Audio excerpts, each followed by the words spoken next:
Hello everyone, my name is Tony. Today I want to introduce some methods to find the exoplanets in our universe. We know that our Earth is becoming not habitable for human beings to live on anymore because of environmental issues. Therefore, it is necessary for people to find new exoplanets to migrate to in the future. Here are a couple of methods to detect the exoplanets, such as detecting the changing of the brightness of the stars, and by measuring the warble between the planets and the stars, and by detecting the deflection of the light caused by the orbiting planets to stars.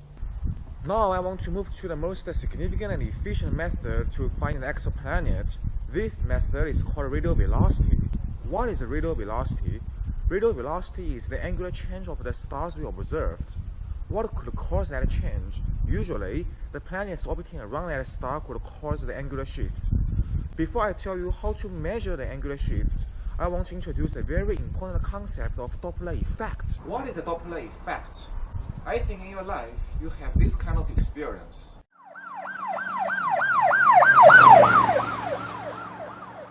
You can feel that the pitch of the alarming is becoming higher and higher when the ambulance is moving towards you, and on the other hand, when the ambulance is moving away from you, the pitch of the sound is becoming lower and lower.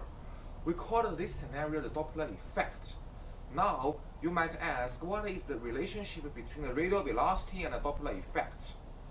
Here is an illustration to show how this happens. When we have a light source or a sound source, the Doppler shift is the changing of the light waves or sound waves when the source is moving towards or away from us. When the wavelength becomes longer, which means the source is moving away from us, this scenario has a name called redshift in astronomy. At the same time, the frequency is becoming lower in redshift. On the other hand, it is the blue shift, which means the frequency is becoming higher and the sources are moving towards us. Planets don't simply orbit around the center of their parent star. Instead, both the planet and the star orbit the very center or the center of mass between the two objects.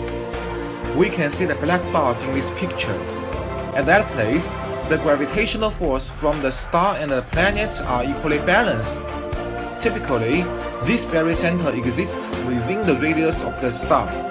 But regardless, the star does have a certain warble to it. This means the star is rotating a small degree around the barycenter.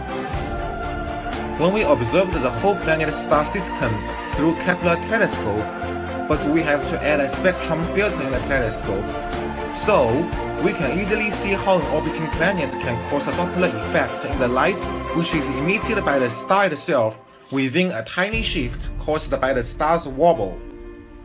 On the right side of the animation, we can see that when a star moves away from the eyes, the wavelength of the light is becoming redder. This means the wavelength of the light is becoming longer.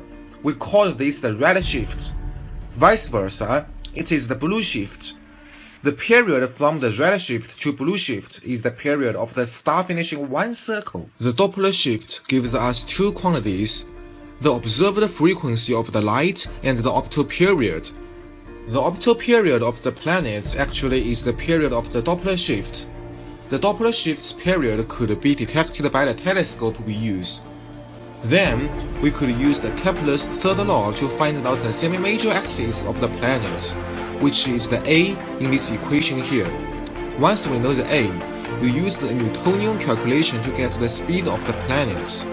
In the Newtonian calculations equation, the R here is the same as the semi-major axis A. The next step is to calculate the observed frequency of the light.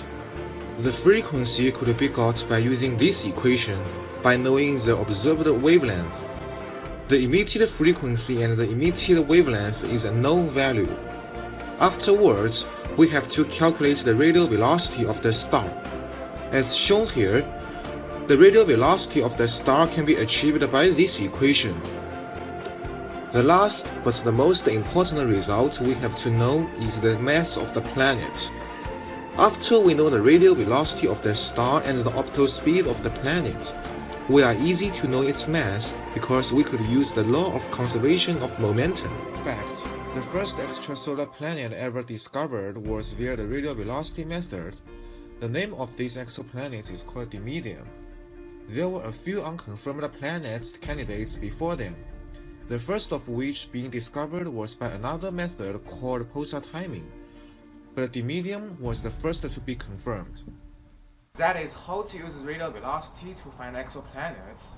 Thank you for watching this video.